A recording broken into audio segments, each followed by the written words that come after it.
$38,000. 90 days. A stranger in a car watching my life. And I didn't even know. The call came at 7:42 on a Tuesday night. I remember because I had just sat down with a bowl of chili I'd made too salty. My phone lit up with her name. She never calls that late. I almost let it ring. When I answered, she wasn't angry. She was crying. Not loud. Not hysterical. Just broken. And the first thing she said was, "Mickle, I am so sorry." I didn't understand the words at first. They felt misplaced. Like someone handed me the wrong script. Then she said it. "I hired someone to follow you." Silence does something strange when it lands in a room alone. It gets heavy. You can feel it in your chest. I thought she meant a joke. She didn't. 90 days. A private investigator. $38,000. He followed me to work. To the gym. To the grocery store. To my mother's house. He sat outside the diner I go to on Thursdays. He watched me sit in my truck some nights before coming inside. He wrote it all down. Every stop. Every call. Every pause. And when he handed her the final report, she called me crying. Not because she found what she expected, but because she didn't. Folks, Uncle Mickle here. I didn't expect to ever say this out loud. You think you know what betrayal feels like until you hear your wife calmly explain that she spent the price of a used car trying to prove you're a liar. And I'll tell you something else. The strangest part wasn't the spying. It was why she thought she needed to. Now, before you start picking sides in your head, slow down. I did too. That first minute on the phone, my ears were ringing. I wasn't yelling. I wasn't calm either. I was suspended, like my body hadn't decided what emotion to pick yet. She kept apologizing, over and over, between breaths. "I thought you were hiding something. I thought there was someone else. I thought I was losing you." Losing me. That's the word that stuck. Because the truth is, I had been drifting. Not cheating. Not sneaking. But drifting. Working longer hours. Sitting in the truck a little too long before coming inside. Going quiet when I was tired instead of explaining why. Men do that sometimes. We think silence is neutral. It's not. Silence is loud to someone who loves you. I didn't know she'd been watching me emotionally. I didn't know she'd felt that alone. But hiring a PI? That's not a conversation. That's a verdict. And here's the thing that still sits heavy with me. The investigator didn't find another woman. He didn't find secret bank accounts. He didn't find motel receipts or a late-night rendezvous. He found something else. Something that made her cry harder than if I'd been guilty. And when she told me what it was, I had to sit down. Because I realized something I hadn't admitted even to myself. You ever have someone see you clearer than you see yourself? Even if they were looking for the wrong thing? That's what this became. Not a cheating story. Not a revenge story. Something else. Something quieter. Something harder. And I'm going to walk you through it. Slowly. Because I'm still walking through it myself. I didn't yell that night. I didn't hang up. I just asked one question. What did he find? There was a long pause on the other end. Then she said, through tears, "He found you disappearing." And that's where everything changed. Before all of this, we were steady. Not fireworks. Not chaos. Just steady. 12 years married. A small brick house on Maple Drive. The kind with creaky steps and a mailbox that leans just slightly to the left no matter how many times you fix it. 2 cars in the driveway. One paid off. One almost. Her name's Laura. She's not dramatic. Never has been. She's the kind of woman who folds grocery bags before putting them in the cabinet. The kind who writes birthdays down in ink, not pencil. Steady. That's probably why this hit so hard. We weren't a couple that screamed. We weren't throwing plates or sleeping in separate rooms. We had routines. Friday night takeout. Sunday morning coffee on the back porch. I'd grill. She'd complain I overcooked the chicken. Same dance every time. Comfortable. And maybe that was part of it. Comfort can turn invisible if you don't tend to it. I work operations for a regional supply company. It's not glamorous. It's not exciting. It's consistent. But about a year ago, things shifted. Corporate restructuring. New management. Layoffs that didn't include me, but could have. You ever survive something and feel guilty about it? That was me. Men I'd worked beside for 10 years packing up desks, while I kept mine. I told Laura it was fine. Just business. I said that a lot. Just business. But something in me tightened. I started staying later. Not because I had to. Because going home meant being still. And being still meant thinking. I didn't tell her that part. When I'd pull into the driveway, I'd sit in the truck for a few minutes. Sometimes 10. Sometimes more. I'd stare at the steering wheel like it owed me answers. Laura noticed. She'd ask, "Everything okay?" And I'd say, "Yeah. Just tired." That became my default. Just tired. Which wasn't a lie. But it wasn't the whole truth either. I stopped talking about work. Stopped venting. Stopped sharing the small details that make someone feel included. I told myself I was protecting her from stress. Maybe I was protecting myself from admitting I felt replaceable. She'd reach for my hand at night sometimes. I'd squeeze it, but my mind would already be somewhere else. Not with another woman. With doubt. With fear I couldn't name. With that quiet question every man in his 40s hears at 2 a.m. Is this it? I never said that out loud. And here's the subtle part, the thing I didn't see then. Laura started watching me the way you watch, whether that feels off. Not accusing. Just scanning. She'd ask who I had lunch with. I'd shrug. She'd ask why I missed her call. I'd say I was in a meeting. Normal questions. Harmless. But my answers got shorter. You know how when someone feels distance, they lean in a little harder? She did. And when leaning didn't close the gap, she panicked. At least that's what I think happened. There was one night. I remember this clearly. She asked, "Are you happy?" And I laughed. Not at her. Just reflex. Of course I am. But I didn't elaborate. That was a mistake. Because, of course, isn't an answer. It's a shield. Looking back, that might have been the red flag. Not for cheating. For disappearing. I thought I was handling pressure quietly. Being strong. Being steady. But quiet strength can look like emotional absence. And emotional absence can feel like betrayal. I didn't see her fear building. I saw questions and treated them like inconveniences. If I'm honest, part of me resented being questioned at all. I work hard. I come home. I don't cause trouble. Why the interrogation? But marriage isn't about clean records. It's about connection. And ours was thinning. Not snapping. Just thinning. You ever realize too late that someone was asking for reassurance, not evidence? That's where we were. On the surface, we were fine. Underneath, she felt me slipping. And instead of pulling me into a hard conversation, she made a different choice. One that cost $38,000. I didn't know any of that yet, of course. All I knew was that my wife had just told me a stranger had been documenting my life for 3 months. And somewhere in a folder on her kitchen table was a version of me I hadn't looked at closely myself. I didn't see the first clue. That's the honest truth. If you're waiting for some dramatic moment, lipstick on a collar, mysterious text message, a manila envelope sliding under the door, that's not how this started. It started small, quiet, almost invisible. About 3 months before that Tuesday night call, Laura began asking questions in a slightly different tone. Not louder, not sharper, just more precise. What time did you leave work? Did you go straight to the gym?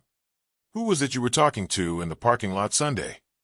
Normal questions, but they stacked, and I answered them without much thought. I had nothing to hide, so I didn't feel the need to over-explain. Maybe that was the problem. One Thursday evening, I noticed a dark sedan parked across from the diner where I eat after my late shift. Didn't think much of it. Could have been anyone. The lot's small. Cars come and go. But the same car was there the next week. And the week after that. You ever get that tiny itch in the back of your mind? I scratched it away. Told myself I was being paranoid. Then one Saturday, I drove to my mom's house. She's been having some trouble with her stairs, and I've been fixing the railing bit by bit. As I pulled up, I saw that same sedan slowed down at the corner. It didn't stop, just lingered. I noticed, but I didn't act on it. Because what was I going to do? Chase down some stranger and ask why they're driving on a public road? Life kept moving.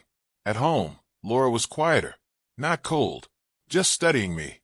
I remember one night she stood in the doorway while I folded laundry, something I rarely do, by the way, and she watched me for a long second before saying, "You've changed." I asked how. She hesitated. "You're somewhere else." I brushed it off, told her stress does that. She nodded, but she didn't look convinced. And that's when the small shift happened inside me. Not guilt, defensiveness. Because when someone looks at you like you're hiding something, even if you're not, it plants a seed. I started noticing her noticing me. That changes how a man walks into a room. I come home and feel observed. Not accused. Observed.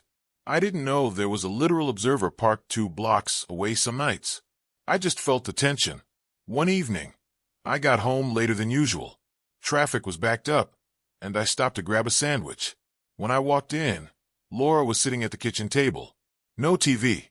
No music. Just her. She asked, "Where were you?" That question.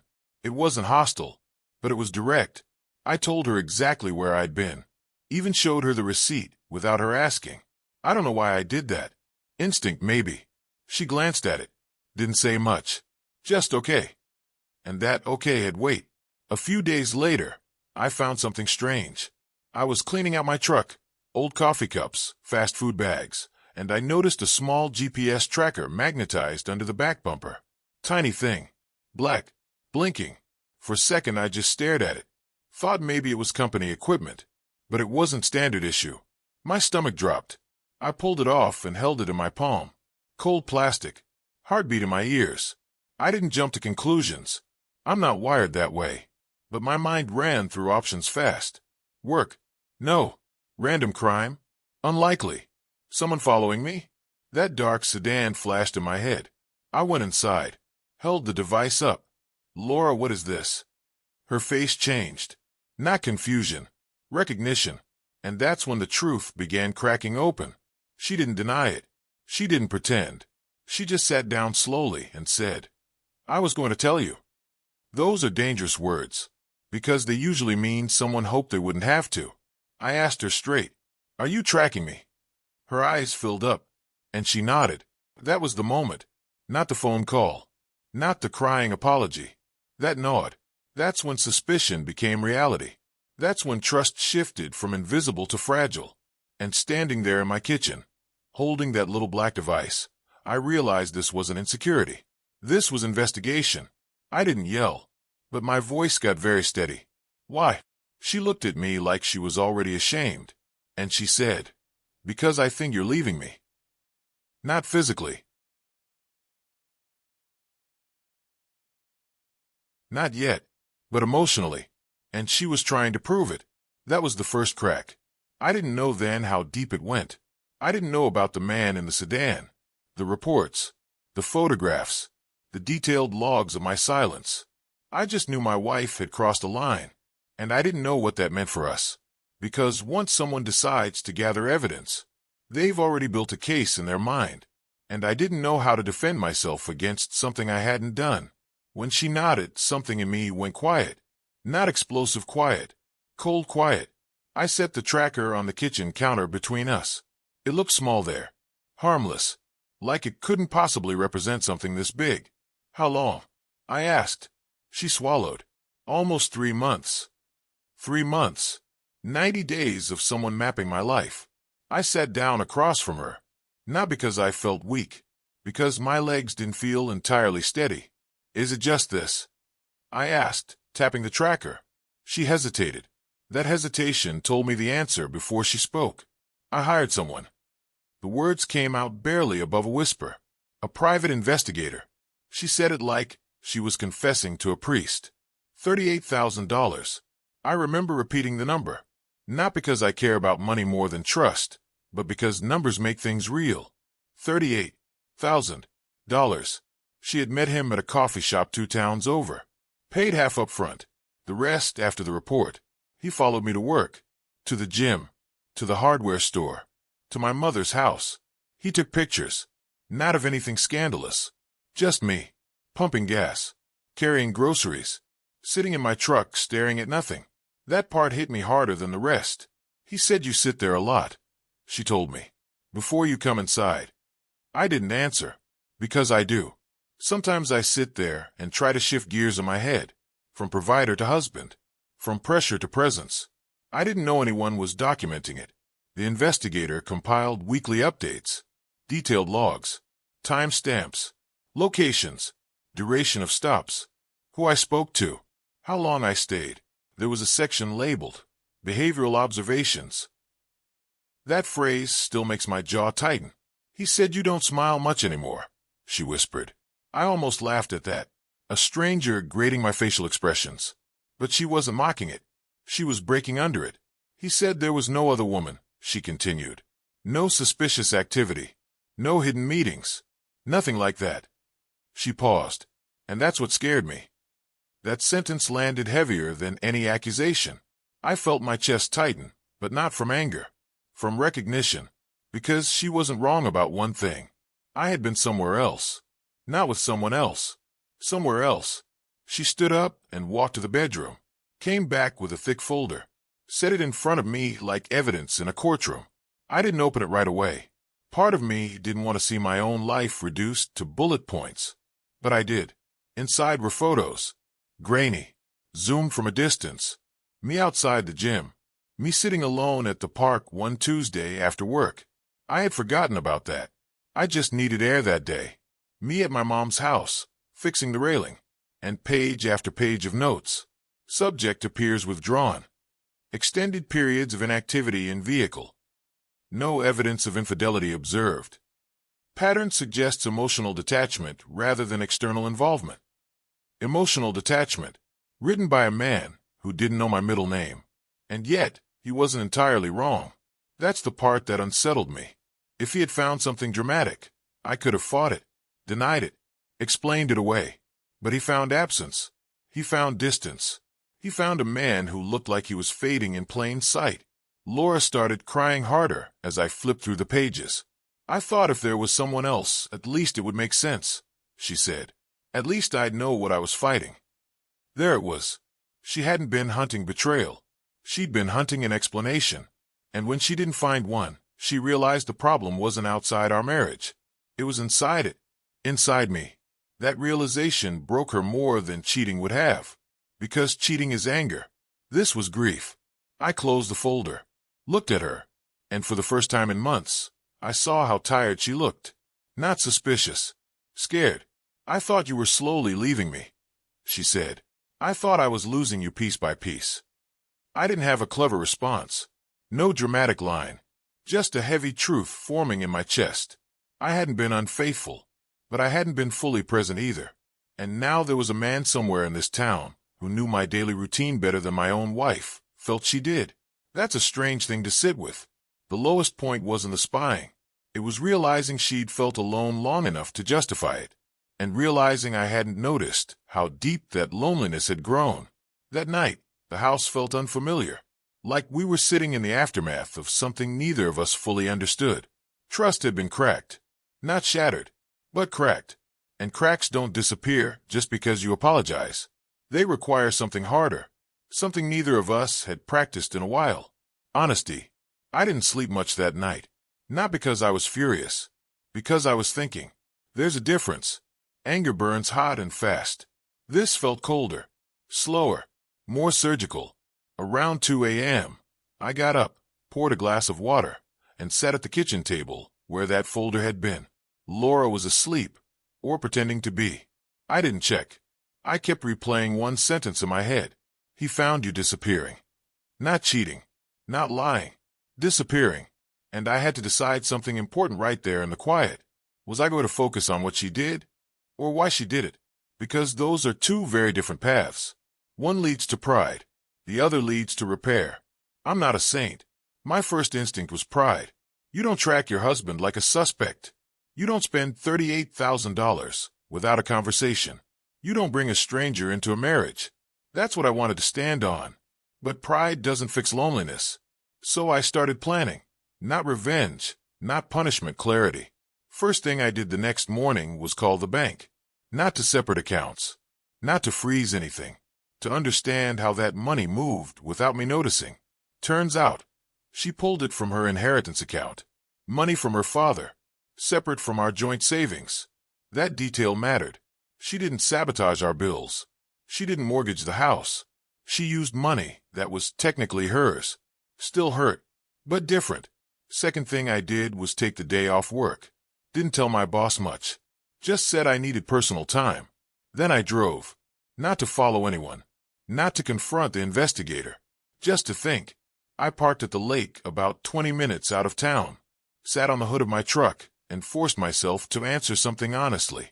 Had I been disappearing? Yeah, but not in the way she feared. I wasn't running toward someone else. I was withdrawing into myself. There's a quiet shame that hits a man in his 40s when he starts questioning his own relevance, his energy, his purpose. I didn't feel desired elsewhere. I felt tired here. Tired of pressure, of responsibility, of constantly being steady. And instead of saying that, I went silent. Silence is easier than vulnerability, but silence reads like absence. I realized something else sitting there by that water. Laura didn't hire that investigator because she thought I was capable of betrayal. She hired him because she felt powerless. Powerless is a dangerous place for anyone who loves deeply. So here's where the shift happened. I could demand an apology and rebuild on fear. Or I could demand truth from both of us. That afternoon, I came home calm. Not fake calm. Measured. Laura was at the kitchen table again. Same spot as the night before. She looked like she hadn't slept either. I didn't raise my voice. I didn't throw the folder. I just sat down and said, "We're going to talk about everything." Not just the PI. Everything. 40% of that conversation was logistics. How she found him. What she told him. What boundaries were crossed. I needed details. Not to torture myself. To understand the scope. 30% was reflection. I told her about the layoffs. About the guilt. About sitting in the truck, because sometimes I needed 5 minutes to breathe before being needed again. She cried quietly. Not defensive. Just absorbing. And the last 30% was resolve. I told her something I meant. You don't get to investigate me instead of talking to me.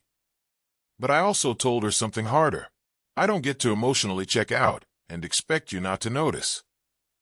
That was the line. Not dramatic. Just real. We agreed on 3 things that day. Full transparency going forward. No silent suffering. Counseling.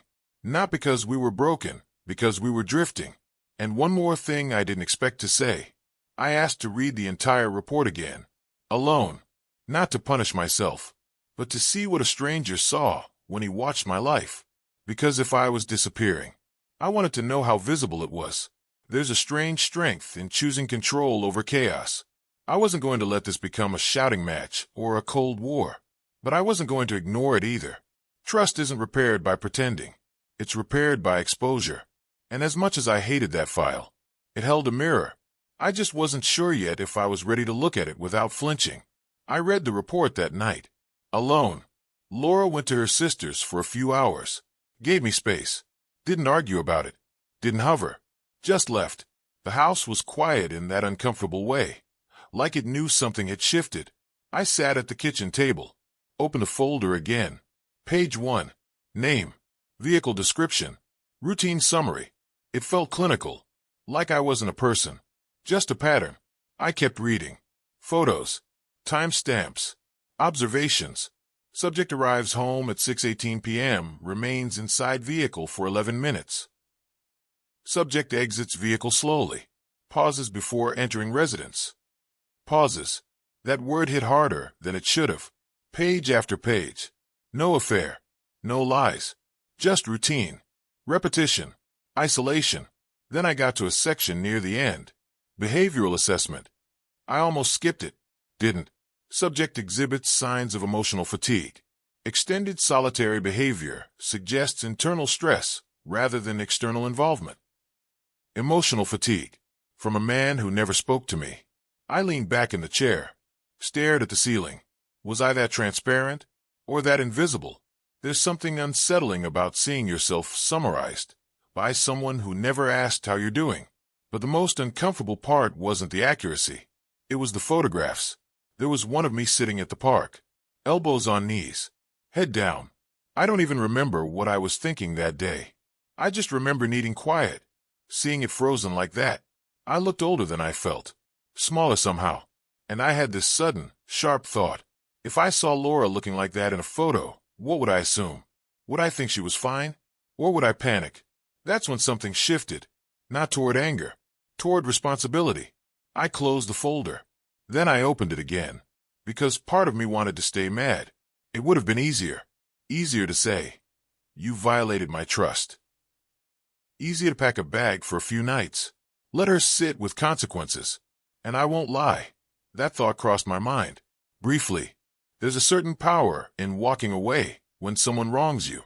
But here's the question that hit me right in the chest. Was I innocent, or just passive? Because while she crossed a line, I had built the distance that made her desperate enough to cross it. That's not blame. That's balance.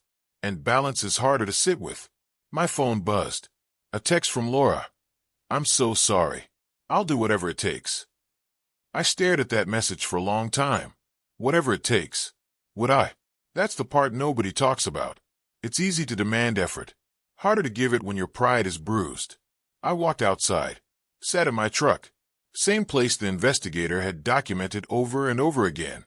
And I just sat there. Engine off. Dark driveway. I imagined that sedan parked somewhere watching. Imagined a man scribbling notes. Subject sitting alone again. Except this time, I wasn't numb. I was choosing. You ever realize the moment you either become a victim of a situation or an author of what happens next? That was it. I went back inside.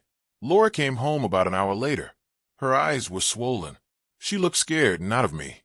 Of losing me. I didn't raise my voice. Didn't dramatize. I just said, "We're not sweeping this under the rug." She nodded quickly. "And we're not weaponizing it either." Another nod. Then I asked something that surprised even me. "Why didn't you just tell me how scared you were?" She broke again. "I did," she said. "You just kept saying you were tired." That stung. Because she wasn't wrong. We stood there in the living room. No music. No TV. Just two people realizing how close they'd come to losing something without ever naming the problem. And here's where I'll be honest with you. For a split second, I doubted myself. Was staying the right move? Was this a crack too deep? Trust isn't small. And being followed, documented, evaluated, it messes with you. I questioned my own strength, my own ego, my own capacity to forgive. But then I looked at her. Not the woman who hired a PI. The woman who folded grocery bags. The woman who held my hand when my dad died. The woman who was terrified she was fading from my life. And I made a choice. Not loudly. Not heroically. Quietly. "I'm not leaving," I said. "But we're rebuilding this from scratch." Short sentence. Heavy meaning. Because rebuilding means effort. Means discomfort. Means conversations neither of us were used to having. The climax wasn't a shouting match. It wasn't a slammed door. It was two exhausted people standing in the wreckage of assumption, choosing to stay. And that choice, that's harder than walking away. Rebuilding isn't dramatic. There's no soundtrack, no swelling music when you decide to stay. It's paperwork, appointments, long conversations when you'd rather be asleep. The next week, we sat in a counselor's office with beige walls and a clock that ticked louder than it should have. Her name was Diane. Mid-50s. Calm eyes. Didn't react much, which I appreciated. Laura went first. She admitted everything plainly. No excuses. No shifting blame. "I felt invisible," she said. And instead of asking louder, I investigated. Diane didn't nod in approval. She just looked at me. "And you?" I could have kept it surface level. Stress. Work. Fatigue. But something about seeing that report, seeing myself through a stranger's lens, it stripped away my usual defenses. "I didn't think my internal stuff mattered," I said. "So I kept it internal." That's the sentence, I think, that started the real repair. Because here's what I learned over those first few sessions. Laura didn't need proof I wasn't cheating. She needed proof I was still emotionally present. And I had been rationing presence like it was expensive. We made changes. Small ones first. No more sitting in the truck alone, without explanation. If I needed 10 minutes to decompress, I'd text her before pulling in. "Give me 10. Heads loud. That tiny shift did more than I expected. She stopped imagining worst-case scenarios. I stopped pretending I was fine when I wasn't. We also did something uncomfortable. Full transparency. Phones face up. Passwords shared. Not because there was guilt, but because secrecy had already poisoned the well once. It felt awkward at first. Like overcorrection. But trust sometimes needs visible effort before it feels natural again. The money part lingered. $38,000 doesn't disappear quietly. We talked about it openly. She offered to replenish the inheritance account over time. I told her we'd figure it out together. Not because it didn't matter, but because holding it over her head would have turned it into a weapon. And I didn't want a weapon in the house. Here's something I didn't expect. After about a month of counseling, Diane asked Laura a question that changed the tone. If he had been cheating, would you have left? Laura paused, then shook her head slowly. I would have fought first. That hit me, because she didn't hire the investigator to escape. She hired him to save something she thought was slipping. Misguided? Yes. Desperate? Also yes. And desperation doesn't always look rational. There were still hard days. Moments when I'd notice a car lingering too long and feel a flicker of paranoia. Moments when she'd get quiet, and I'd wonder if doubt was creeping back in. Trust doesn't snap back into place like a rubber band. It heals like bone. Slow, tender, stronger at the fracture if you let it set correctly. About 2 months after everything came out, we had a simple evening. Nothing special. Takeout on the porch. The sun going down. No tension in the air. She reached for my hand. I squeezed it. But this time, my mind wasn't elsewhere. I was there. Fully. And she felt the difference. You're back, she said softly. I didn't realize how true that was until she said it. I had been disappearing. Not from love. From myself. The investigation forced a spotlight on that truth, in a way conversation hadn't. I don't condone what she did. Let me be clear about that. Hiring someone to follow your spouse is a breach. But I also can't pretend I didn't contribute to the environment that made her feel alone enough to justify it. That's the uncomfortable middle ground. No villain. No hero. Just two flawed people who let silence grow teeth. There are still scars. Sometimes I think about those photographs and feel exposed. Sometimes she mentions how close she felt to losing me, and her voice still shakes. But here's what's real. We talk now. Not perfectly. Not poetically. Just honestly. And honesty is louder than surveillance. If you're listening to this, and you've ever felt someone drifting beside you, don't hire a detective. Don't build a case. Sit down. Ask the ugly question, even if your voice shakes. Because the cost of assumption, it's always higher than you think. There's something humbling about being watched. Not in a paranoid way. In a reflective way. Knowing a stranger cataloged my quiet moments forced me to look at parts of myself I had ignored for a long time. Not sins. Not scandals. Just slow erosion. We don't always notice when we start fading. It doesn't happen with fireworks. It happens with long workdays. With unspoken fears. With "I'm fine" repeated enough times that it becomes armor. And armor, while useful in battle, doesn't belong in a living room. Laura and I still talk about it sometimes. Not the money, not the investigator, but the feeling underneath it. She tells me now when she feels distance instead of building theories in her head. And I try, not perfectly, but intentionally, to speak before silence turns into absence. Marriage isn't destroyed in dramatic moments most of the time. It thins, gradually, like fabric pulled too tight for too long. And here's something I had to accept. Being faithful isn't just about where your body is. It's about where your presence is. You can sleep in the same bed and still abandon someone emotionally. I was physically loyal, but emotionally inconsistent. That's a harder truth to swallow because it doesn't come with clear villains. It comes with responsibility. Some folks hearing this might still think, I would have left. And maybe you would have. I won't judge that. There were nights I questioned staying too. Nights when pride whispered that I deserved outrage instead of effort. But pride builds walls. Effort builds doors. And I decided I wanted a door. Do I trust her completely again? Yes. But it didn't happen overnight. Trust rebuilt itself through repetition, through transparency, through uncomfortable conversations that would have felt easier to avoid. There's something else this whole thing taught me. Fear doesn't make people crazy. It makes them reckless. Laura wasn't trying to trap me. She was trying to confirm her worst fear so she could prepare for it. And when she learned the fear wasn't another woman, it was my emotional withdrawal. She cried harder than if she'd caught me cheating. Because you can compete with another person. You can't compete with silence. If you're listening right now and you've been sitting in your truck a little too long before going inside, ask yourself why. And if you're the one standing at the window, wondering what's changed, ask out loud. Don't build a file. Build a conversation. $38,000 bought us a report, but honesty is what repaired the damage. And if I'm being real with you, I wish we'd chosen the cheaper option first. Let me ask you something before I close this out. When someone you love starts going quiet, do you assume the worst? Or do you risk asking the truth? That question might save you more than money. It might save your connection. So that's my story, folks. If it resonated with you, go ahead and hit that like button, subscribe to the channel, and tell me in the comments where you're listening from. I want to know how far Uncle Mickle's voice travels. Silence can feel safe, but conversation is what keeps love alive.